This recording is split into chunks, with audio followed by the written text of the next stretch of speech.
I know we're going to be talking about Uncharted very shortly, but of course everyone will talk about Uncharted and they'll make comparisons to all of the bad video game movies that we've had in, the past 10 years.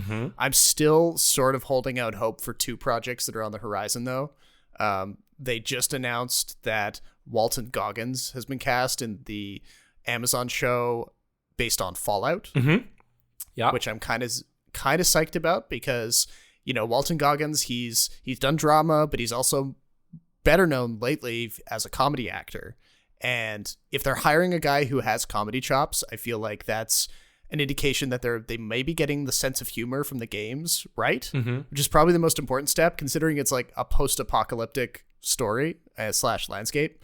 You can't just do a depressing post-apocalyptic thing like that Viggo Mortensen movie The Road. Like that's not what Fallout is. So I feel like by casting Walton Goggins they're on a good foot.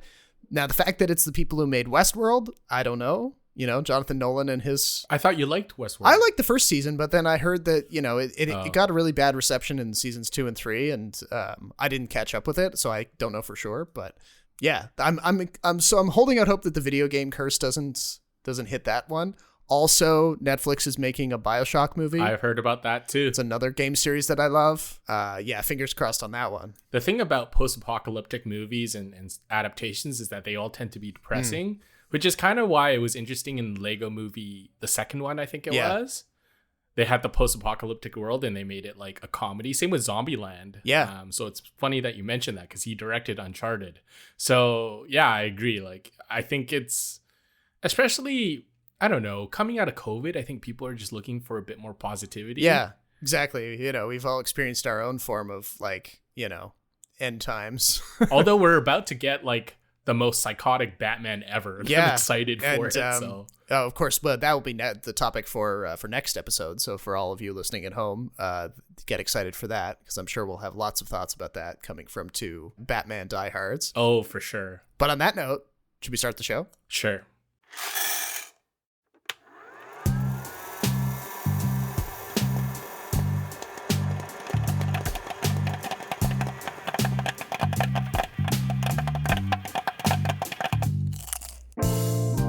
Welcome to the Extra Buttery Podcast. It's a show about movies, TV, anything with a story and actors on a screen, really. Join Jason Chan and Robert Snow's free-flowing conversation with deep dives into characters and plot with the occasional salty opinion. So get your popcorn, I got mine right here. Let's start the show!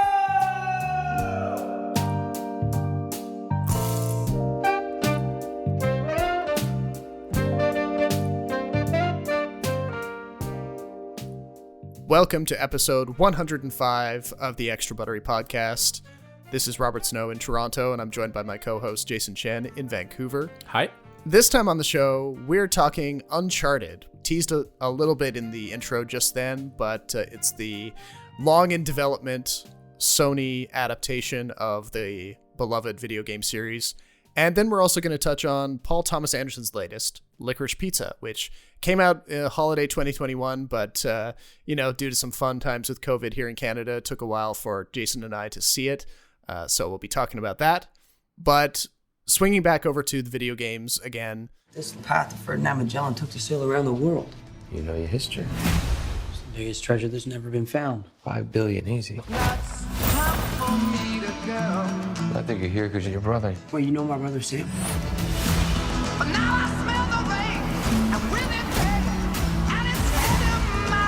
If we find that gold, we find him too. I think I wrote this in the review that's up on the site, but arguably the more interesting part about Uncharted isn't so much the movie at all.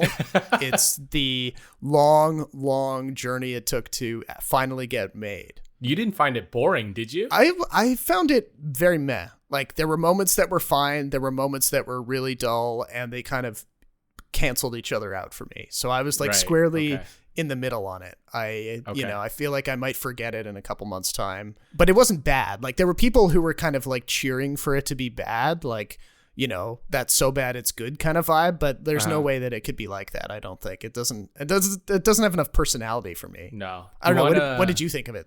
Well, before we get into it, do you want to intro the movie and the plot first before we dive in? That's an important part. So Uncharted is based on the video game series from Naughty Dog game studio. The series has led to, I think, 5 installments so far, with a couple of spin-offs here and there, like card games, things like that. But it has There's 5 games, and I think there's 4 games with Nathan Drake, and then one with Chloe Fraser as the lead. She pops up in this movie. Oh, I didn't know there was a 5th one with Chloe, but okay. Yeah, that's what the Wikipedia thing was telling me. But they're fun games, though. I love the games. And here's the thing: I'd never played the games. Maybe because I'd never had we weren't much of like a PlayStation house growing up, so I never had a PlayStation. So the games were always Sony exclusives. But I was aware of the series. I knew that it drew a lot of inspiration from Indiana Jones and other kind of treasure hunting adventurer type stories.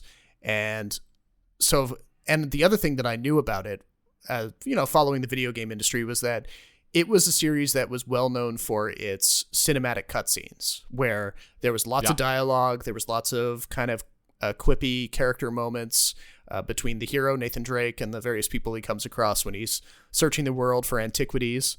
And so, I mean, it made sense for Sony to try to make this into a movie years and years ago, back in 2007, 2008, when they first started developing it. And I think I would prefer to see a documentary on just how many twists and turns this thing took in production. It had 6 different directors attached before Ruben Fleischer took over, director of Zombieland, like you pointed out before. And yet, here we are, 2022, the thing's finally come out. Tom Holland was cast in 2017, but they didn't actually start shooting until 2020 because it took them 3 years to get like a better script. I guess they must have rewrote it God knows how many times. I didn't know he was cast that early. Yeah, that was what I was reading. So, and now granted, maybe he was cast in 2017 and stuff with Marvel kind of kept him from being able to start. I don't know. But this has been pitched all along or for a long time as this new starring vehicle for Tom Holland, a chance to see him in a different IP instead of Spider-Man. And it's an origin story. So we have Nathan Drake as this bartender who was orphaned at a young age, split up with his brother who had been taking care of him for a while. But the two of them both had this strong interest in the expedition of Magellan back in the 16th century.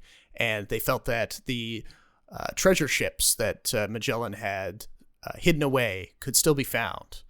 And that in today's money, it would be worth $5 billion with a B if you could track these things down and sell them somehow. And of course, just the right characters end up crossing Nathan Drake's path in this movie so that his adventure can begin. And he meets up with Sully, played by Mark Wahlberg, who is this experienced adventurer who also knows about the Magellan treasure.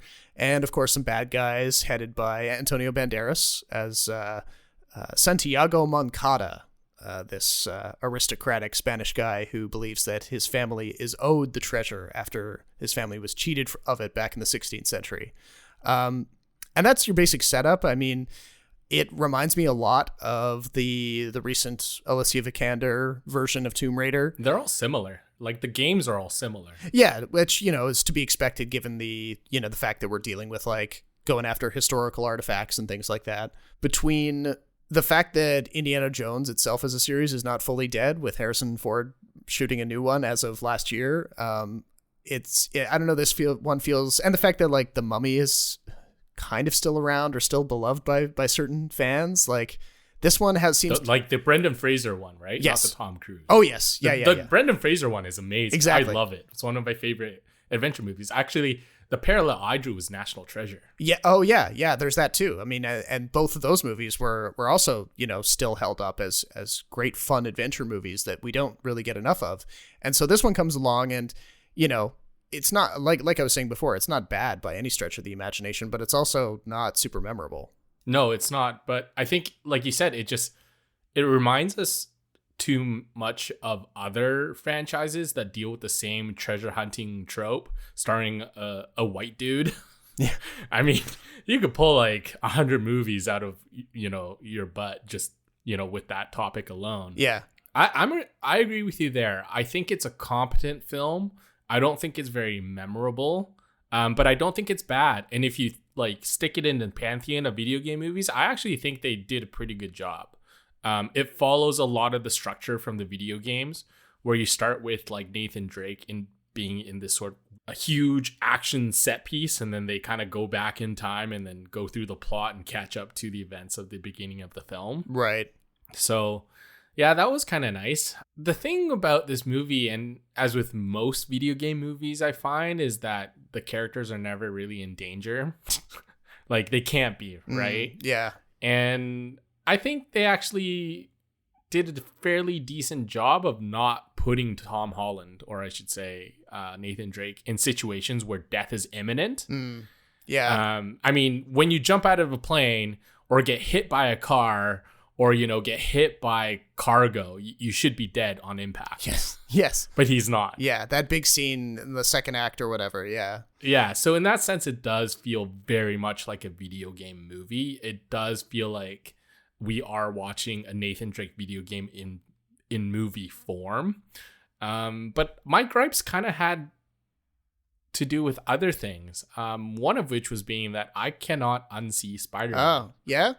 Especially when he's like jumping around with the lights, and you know, in the couple of the fight scenes where he's doing all sorts of acrobatics, it really, really reminds me of Spider-Man. I don't know if you got the same feeling. I wasn't so much like thinking of Spider-Man, but I was finding myself questioning occasionally, like, all right, this guy is supposed to be a pickpocket on the streets of New York, granted, and he's in really great shape. We see him working out, but he's still a bartender, and it's not immediately obvious why he would need to be such a great fighter, for example. I think the bartender is a ruse for him meeting rich people so they could pickpocket. Sure, yeah. I think that's the sort of like connotation.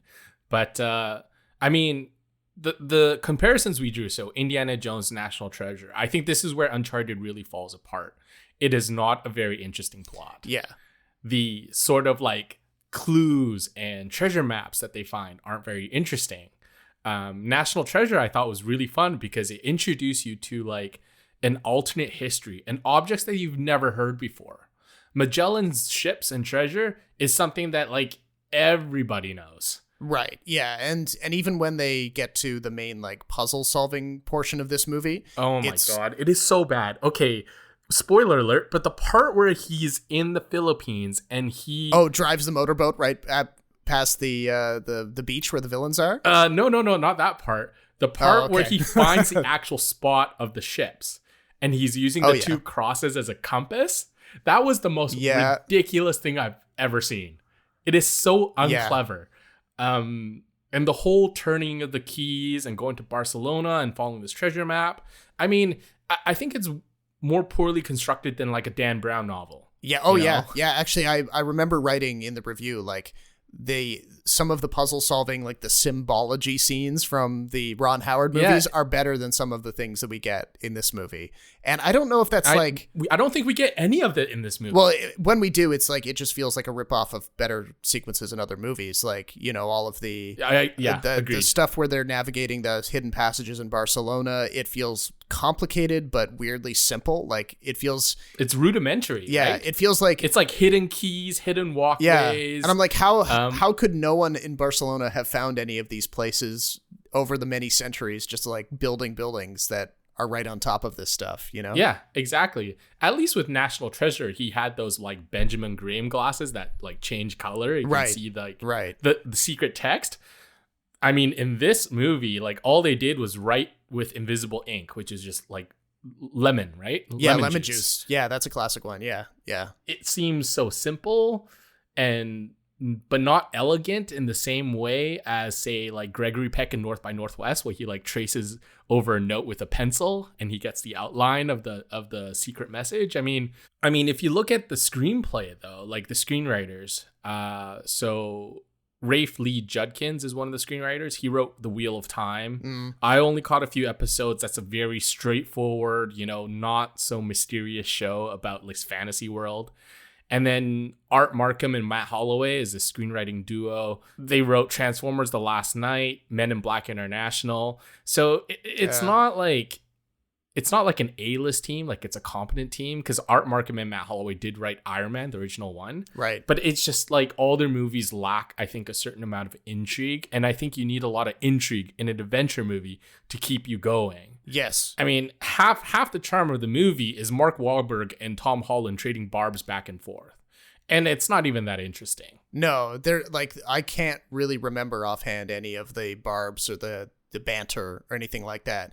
And, you know, your point about the screenwriters is important too, because for all of the names that are officially like listed on IMDb, there's probably countless ghostwriters who were doing punch-ups and rewrites over the 14 years this thing was being developed. Yeah. So who knows how many bits and pieces have been taken from one draft like years ago and are kept in, even though they don't really make sense anymore.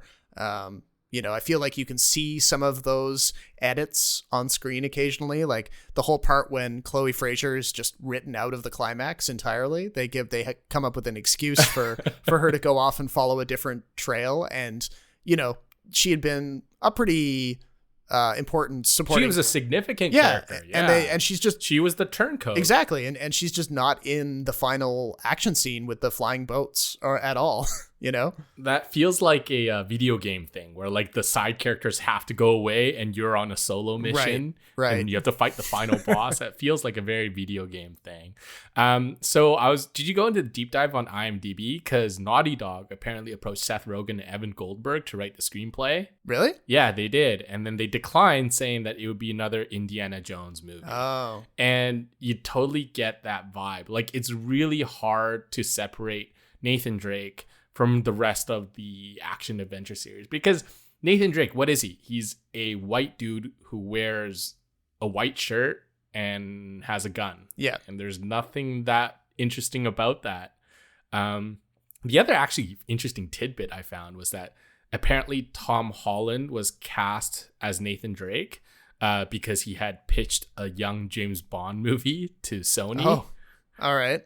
Which is just weird because Tom Holland doesn't strike me as a sort of suave super spy type. No. He's a high school punk kid who's very talented. It might be, but I think like we also haven't seen a lot of him acting with his natural, like his actual accent either. You know, he's almost always doing his American accent, and I feel like indeed to get like the James Bond vibe, you do have to have the British accent or a British accent of some kind.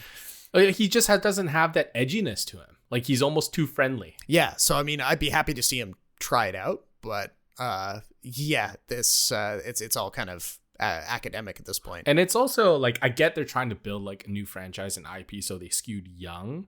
But Nathan Drake in the video games is, like, in his late 20s, 30s, it seems like. And Sully is white hair. Yeah, exactly. Yeah. So, I mean, yeah, you could say that Nathan Drake he's almost be like mid 30s at certain points in the Yeah, so some of the stuff he does seem kind of unbelievable. Yeah. But again, this is a video game movie, and you know what? It looks like it's going to be a financial hit, which you can't say about a lot of video game movies. True, yeah. I can just say it's a competently made film based on a video game that ultimately I think does feel loyal to the video game itself, and I feel like sometimes that's all you can ask for. And my other question would be, why isn't it that the people who write the plot for the video games also writing the plot for the movie? Yeah, I think it would be cool to see Naughty Dog brought in maybe in a more obvious way, given how much success they've had running the series over all these years. I think too, it in terms of writing, like, because assuming it makes enough money that Sony wants to do a sequel, I think it would really benefit from having a really distinct voice writing the sequel. And my mind immediately goes to like a writer-director like James Gunn or Taika Waititi. You love James Gunn and Taika Waititi. Picking obvious examples of like writer-director filmmakers who have like a very distinct style that you can immediately say, okay, like sharp comedy writing, good handle on action. You know, obviously James Gunn and Taika Waititi are the two like most prominent examples of that, but there's other people too. Even Ruben Fleischer, you know, with Zombieland and Zombieland 2, you know, he was a good pick to actually get this thing across the finish line, even if he's dealing with a script that's been modded so many times over the years. If they can go into a sequel with and just like stick to like one or two writers and not have it be so confused, I think they would be on a better foot. Mm-hmm. And let's keep in mind Fleischer directed Venom as well, which I think was a very messy movie in a lot of ways, but he makes it work, and he did the same thing here. It's a competent movie. I think I gave it 3 out of 5 on Letterboxd, but you're right. Ultimately, it's a very forgettable movie. And they should have had a better villain, I think. Hopefully the sequel has some more interesting villain. Oh my God. Antonio Banderas was awful. Yeah. And if it was almost like they felt like he was awful and they were like, all right, let's just kill him off as a shock tactic. And it was even, well, it was shocking in the sense that, you know, how they did it, but it was like one of the weakest throat slashes I've ever seen in a movie. No blood, no splatter, just, all right, he's on the ground. I get they wanted to do the PG-13 movie, but I mean, could you not have killed that character off in a different, more satisfying way? I think you could in a PG-13. I feel like you can get away with a lot. Yeah, kill him off screen or something like that, you know? Like, if you're gonna go through the trouble of, you know, of the character, I can't remember the character's name that killed him. Braddock. So if you're gonna go through the trouble of Braddock, you know, slitting his throat and whatnot, I mean, why make it so PG-13? Like, it almost kind of threw me for a loop because I was expecting maybe I've seen too many violent movies, but you almost see like you're almost expecting like a gush of blood, like a fountain of blood, right? And that's what happens. But no, Banderas just has like a red line across his neck, and I mean, it didn't feel very accurate or real or dangerous.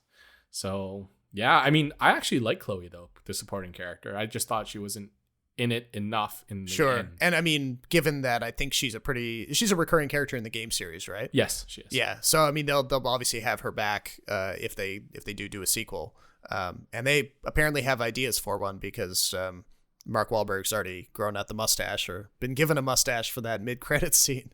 I totally missed that. I only found out there's a mid-credit scene afterwards. They got to stop doing that because like once the credits roll, I'm gone. See ya. You're out. Yeah. Well, you know, there's not to do an unpaid promotion, but there's a site called aftercredits.com where you can check ahead of time or while you're sitting in the credits, like to see if it's worth sitting through. Like, it's just extra effort that I never had. I got into the habit of doing. And you know what? I blame Marvel. Oh, yeah. It's on them 100%. Yeah. Oh, my God. Everyone's got to have a cinematic universe now. I know. It's crazy. But, you know, I read that Mark Wahlberg only has a one-picture deal with them. So and so maybe he wasn't super like well, he was probably taking like a wait and see approach, that's what I was thinking. Yeah.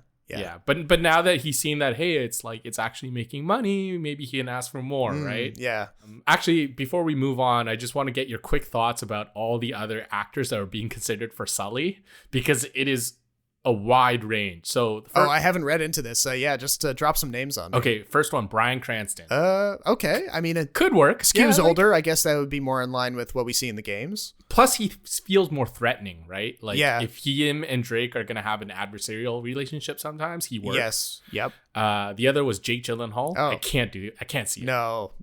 Yeah. Chris Pratt, can't see it. No, definitely not. Chris Pine, too young. Yes. I can't see it either. Chris Hemsworth. No.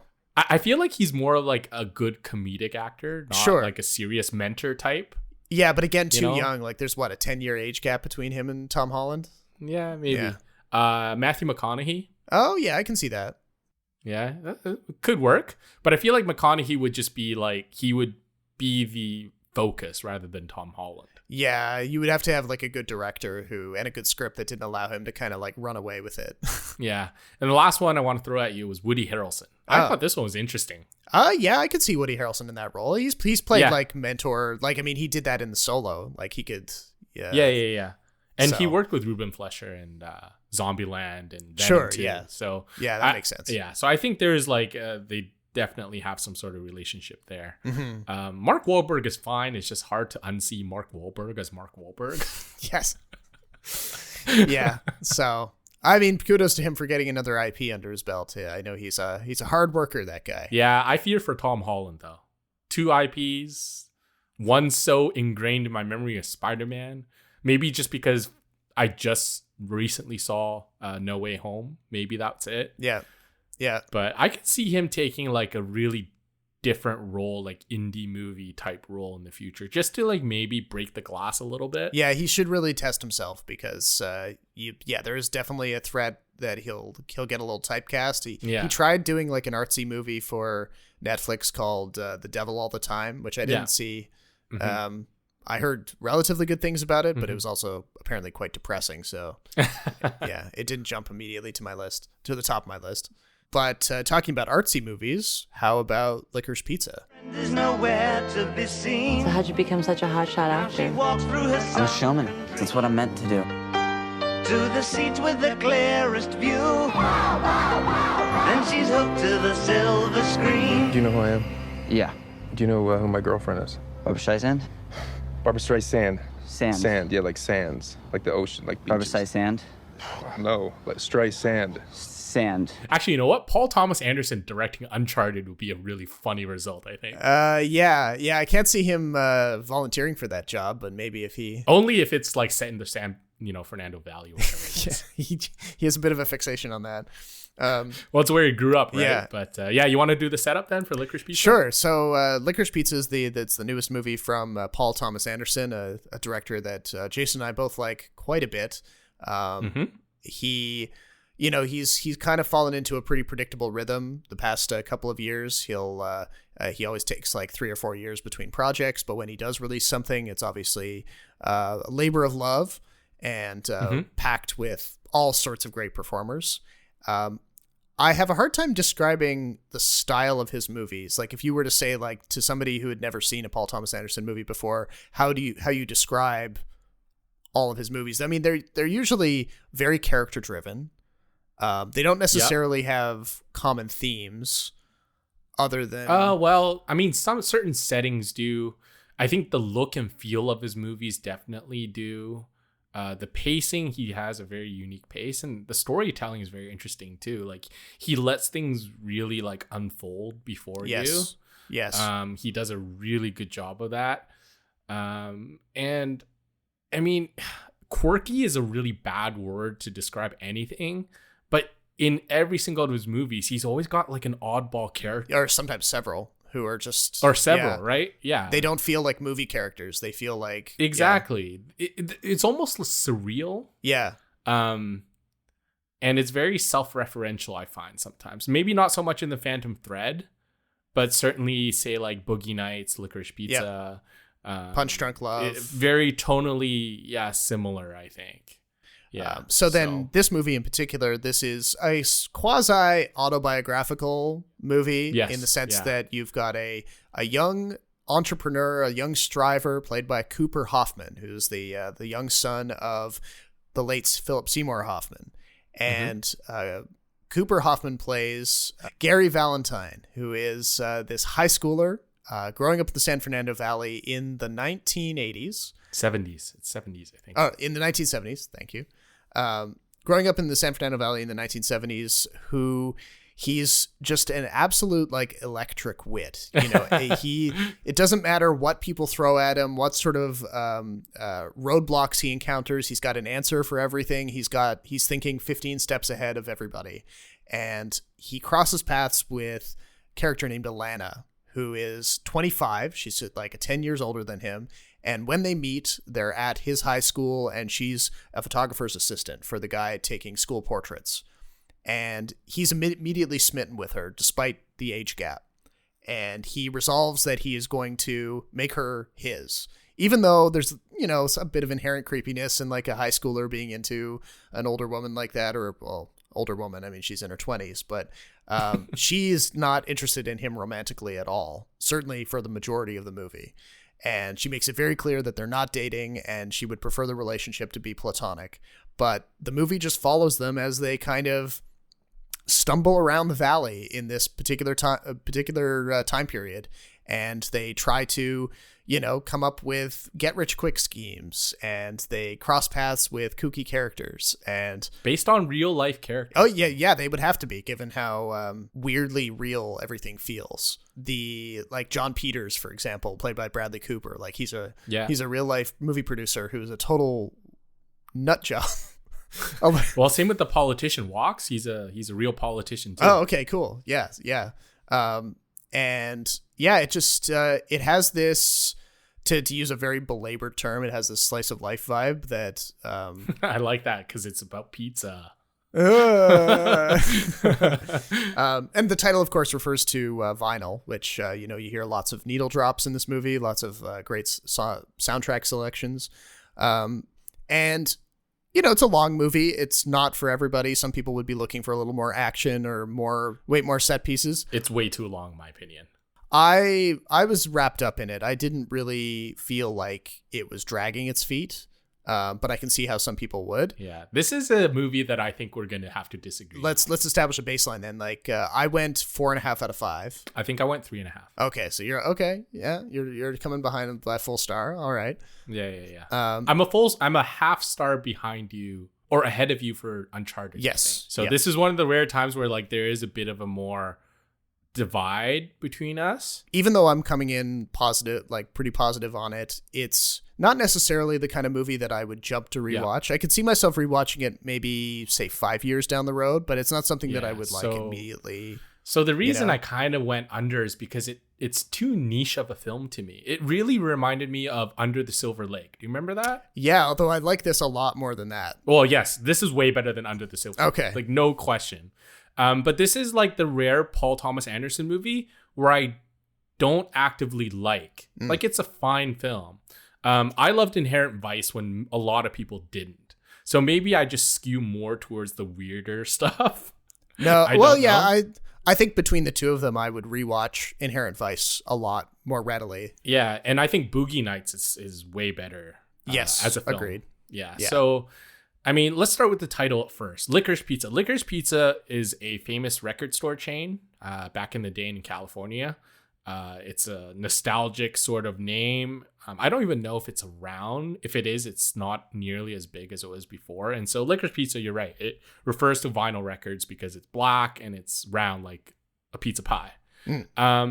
Where it kind of loses me, though, is if you didn't grow up in the Valley, if you're not really steeped in California culture, you had no idea what it was.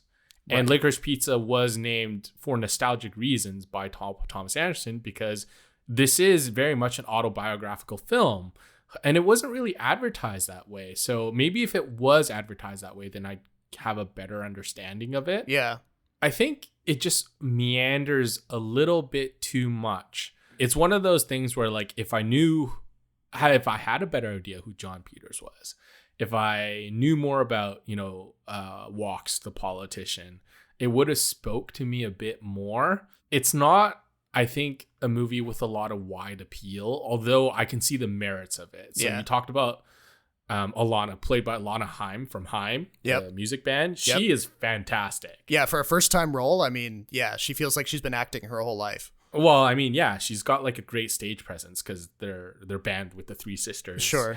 They have been performing for a while now. And Cooper Hoffman really impressed me because he really has some acting chops. And I read that he didn't even want to do the film in the first place. Oh, sure. Yeah. Yeah. Because again, like no previous on-screen experience other than maybe some cameos, I think, here and there. Yeah. But yeah, like the two of them are just like, they're such a well-defined unit on the screen. They do look very good together. I think it was very much, I don't want to say like a product of its time, but there's a lot of casual sexism and racism in it that I didn't always find very funny. Yeah, what was your take on those couple of scenes where with the Japanese wife? The Japanese wife, yeah, because I know that David Chen wrote on Letterboxd like, he's a fairly prominent film writer, and he gave the film 4 stars, but he slammed the Japanese scenes as like, it puts the audience, especially like white people in the audience, in this kind of situation where you understand that you're not supposed to side with the racist guy, but you're laughing at how overtly racist it is. So you're still and how dumb he is. And so you're still laughing, but it still puts you in like a tricky position. So that's another weird dynamic, which is again why I called it a bit of a niche film. So in the theater I was in, it wasn't very populated, but I was like the only minority in there. Right. And when that scene came on, the only person who laughed, or the only laughter I heard, was from a white dude, an old white dude. Oh, okay. So that kind of, I think, spoke to me and talks to David's point about how this is only funny to a certain group of people. Yeah. And that's the old white male. Yeah. But it's like, the question, I guess, falls on an individual level, too. It's like you will have older white dudes who are laughing at the joke because they fundamentally find it funny. Yeah. And then you have people like me who I was kind of grinning and wincing at the kind of secondhand embarrassment of it. Yeah. Of like, if I was in that situation, I would find that really horrible to witness. It's uncomfortable. But you kind of laugh as a way of like relieving the tension. So I didn't really laugh. I kind of chuckled and I thought it was a weird joke to make. I understood what Paul Thomas Anderson was trying to do, though. It was very much common behavior back in the day. Yeah. And so was the photographer basically sexually assaulting Alana. Yes. Now, a lot of people have made the comparison of that. What was the character's name? The restaurant? The restaurant owner? Yeah, the restaurateur. Yeah. I can't remember. But anyway, so the comparison was him versus Steve Carell in The Office. Okay. Where you have two really dumb people who are inadvertently racist or sexist or for whatever reason. Now, the difference between Michael Scott and the character in Licorice Pizza is that in The Office, Michael Scott often becomes the brunt of many jokes. Like, it's painfully obvious that people think very little of him. Yes. We never get that sense in Licorice Pizza. So yes, we are supposed to laugh at him, but the movie never tells you explicitly to laugh at him. Yeah, I can see that. It's almost as if like you're laughing with him in a sense because you're laughing at the whole situation. But it's up to you to decide that he is the dumb person instead of in The Office where everyone knows that Michael Scott is the dumb person in that scene. Right. So I think that's where the dynamic kind of changes. As like a minority and as an Asian and like someone who is pretty familiar with Japanese culture, those kind of jokes I feel like are kind of like low hanging fruit to me. Yeah. And it's just, I get it. I chuckled. It's common behavior in that era. But I also felt that the movie worked without that scene anyway. I think I didn't quite understand the purpose. Again, this goes back to my point about this movie being kind of long. It actually felt like 3 hours to me sometimes. Yeah, you could almost you could make the argument for cutting stuff like that because while it does paint the picture of the time and place, it doesn't further Alana or Gary's character. Yeah, exactly. Yeah. I mean, it furthers the plot along in the sense that Gary's trying to do business with all sorts of weird people. But I mean, you already have Sean Penn in there. You have Tom Waits in there. Yeah. You have Bradley Cooper in there. And they all kind of do the same thing. Yeah. So it's repetitive in the sense and like it kind of gets to, I mean, weirdly, it reminds me of Mank. Okay. Yeah. No, actually, that's a good comparison. It's an auteur movie that is packed with all these little references that are meaningful to the filmmaker for whatever reason, because they either, in Paul Thomas Anderson's case, he grew up in this environment, or in David Fincher's case, he's trying to fulfill the vision of his dad who had tried to make a movie like that. Who was, super familiar with the characters who were in the world of Mank. But yeah, to the average audience picking it up with no background, you're like, okay, maybe these pieces don't necessarily need to be here. So I see that. So like a little inside kind of like tidbit too is that Paul Thomas Anderson, when he was growing up, one of his teacher was Alana Haim's mom. Oh, okay. So he knew the Haims like well, and yeah. And he wrote this role specifically for Alana right. Haim, which I mean was a great decision in retrospect. So I mean, the acting I get, the original screenplay I get, best picture. I mean, it's a 10 film field, so I get it.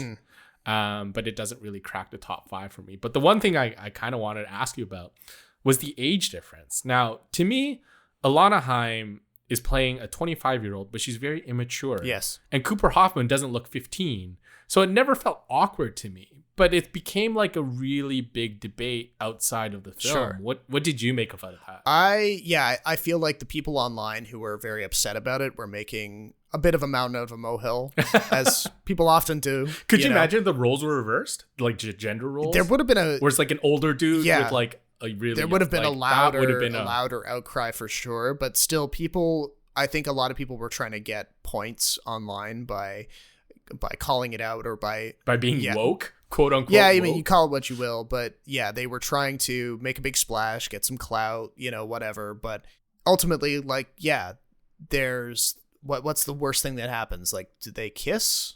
They kiss at the very end, which I don't know. Do you feel like it kind of ruined the movie for you? I feel like it kind of did. I kind of like the fact that they were platonic the entire time. Yeah, I would have been fine if they stayed platonic. And I mean, it's not really answered one way or the other. Like, who knows? Given their relationship through the rest of the movie, like, you could pick up the story the next day and they hate each other again. Yeah. So yeah. They have such a fractious relationship that whatever's presented as like the happy ending here could flitter away. But like the physical age, there's a 10-year difference, but the mental age, I feel like they're both on the same level. Sure, yeah, because that's half the story is like, Gary Valentine is wise beyond his years. He's, as a child actor, yeah, and preternaturally like capable of jumping into the world head first, and no matter what people throw at him, he's going to come out on top somehow. He may have his losses along the way, but whatever. Mm-hmm. Meanwhile, Alana arguably could have started her life and been in a job and, been more established by that point. And, given housing prices in the 1970s, she probably could be a homeowner, but she's still living at home with her family and whatever. And played by her real family, by the way. Exactly. Yeah. Which is, another great little detail, but yeah. And here she is hanging out with high schoolers. So that's kind of the core of the story is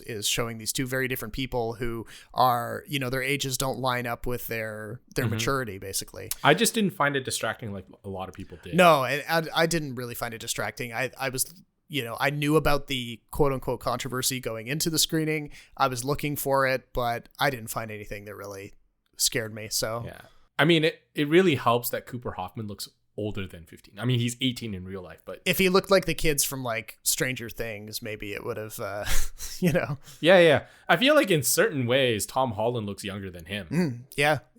He's got that kind of like the broad shoulders of his dad and the wide features. And this is going to sound terrible, and I'm not really disparaging anyone, but I think it's interesting that in a lot of Paul Thomas Anderson films, especially this one, he casts very normal looking people. Like they're not models from a page, you know? Yeah. And I think that really works for this movie because it's about maybe not imperfect, but like terrible people in a certain sense. Yeah. People who are like, they you wouldn't necessarily see them succeed in Hollywood or whatever. They're the people who kind of make the rest of the Southern California run. I do like some of the historical references, like the oil crisis with no gas, the waterbed, being part of it, and the pinball arcade he opens up. I thought those were really interesting. But I just like putting you on the spot here, but in the pantheon of Paul Thomas Anderson movies, where does this is the bottom tier, I think, but I mean, same here. He's so good, he's so consistently good. Agreed, right? So it's the bar is so high. For me, it's a little bit like Wes Anderson actually in The French Dispatch. I mean, generally speaking, I rate all of his movies a lot higher, and Wes Anderson on a bad day is better than so many other filmmakers, and that's kind of the case with this other Anderson. You would put Licorice Pizza above many, many films that come out over the course of the year, but still compared with Boogie Nights and There Will Be Blood and Magnolia and all the others, like this is definitely further down the list. Do you think this has a shot? Not at Best Picture. I think it's too weird. The Academy is probably going to go pretty obvious this year, whether that's West Side Story or something of that caliber. I don't see something kind of off kilter like this. Really, West Side Story. I thought you were going to pick Power of the Dog or something like that. It just has so many political points going for it. No, I think the Academy wants something uplifting this year, and Power of the Dog is, as we said before, it's technically very good, but I don't think it's gonna get the prize unless something crazy happens. It's hard to say because, like, as we've read in Vanity Fair over the years, not all the voters watch every single movie. No, that's true. And the Academy's dealing with another controversy now as we speak with this decision to not show 8 categories during the telecast. They're gonna not live. I think they're gonna film it and then edit it and then put it in the broadcast, but it's not gonna be live. All the people who represent those disciplines are up in arms now, and they, some of them are threatening to resign from the Academy and all kinds of stuff. So I love how the Oscars create controversy for themselves to drive up interest. Yeah, it seems to be the only way they know how to get people to watch the show is like, who's angry at us now? Yeah. I mean, it's really interesting. Well, we'll definitely be talking more about the Oscars next month because it's coming up at the end of March, and more of the precursor awards will have been handed out by that point. So we'll get a sense of where the voters are going. Next week's episode will obviously be very much centered around The Batman, another thing we've been waiting for a while. Clocking in at, I think, 2 hours, 44 minutes. So it's there's a lot of ground to cover because there's at least 2 major characters and at least 1 major villain, 1 secondary villain. Variety was trying to make a case for like, oh, we're in this age of super long movies nowadays. And to an extent, it's kind of true. They're sort of right, but also like The Dark Knight Rises, which came out 8 years or 10 years ago. That was like only 3 minutes longer than The Batman. So also, like, have they not heard of Terrence Malick? Yeah. Even Drive My Car, Japanese films like Tokyo Story is a 4-hour film, and that came out in like the black and white. Yeah, era. I don't know. I feel like it's kind of like they're zooming in a bit too much, Yeah, I can see like mainstream films being, longer than necessary. Yeah. In that sense, actually, Uncharted actually kind of moved at a pretty quick clip. Yeah. I mean, there are parts that were very cliched and very predictable. Sure. I was never completely bored like I was in certain parts of Licorice Pizza.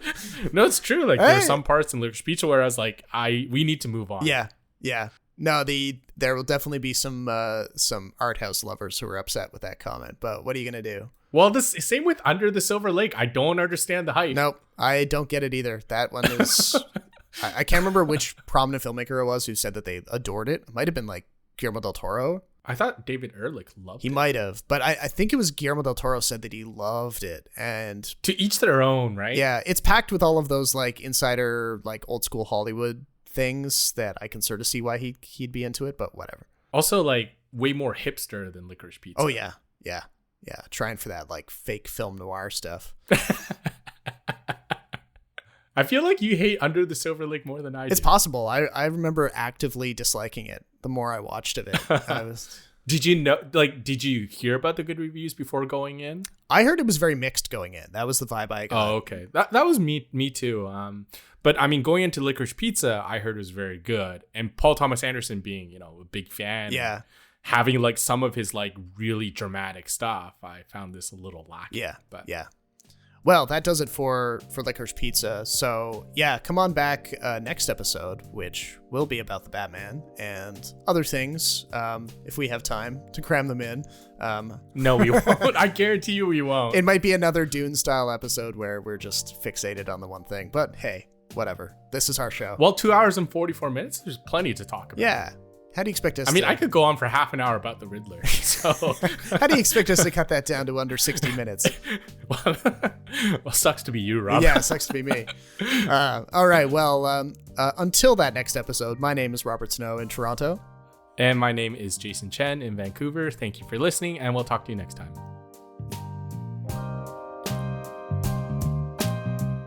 The Extra Buttery Podcast is written, recorded, and produced by Jason Chen and Robert Snow. Thank you for listening, and don't forget to rate and subscribe on the podcast platform of your choice. And remember, popcorn is always better with extra butter.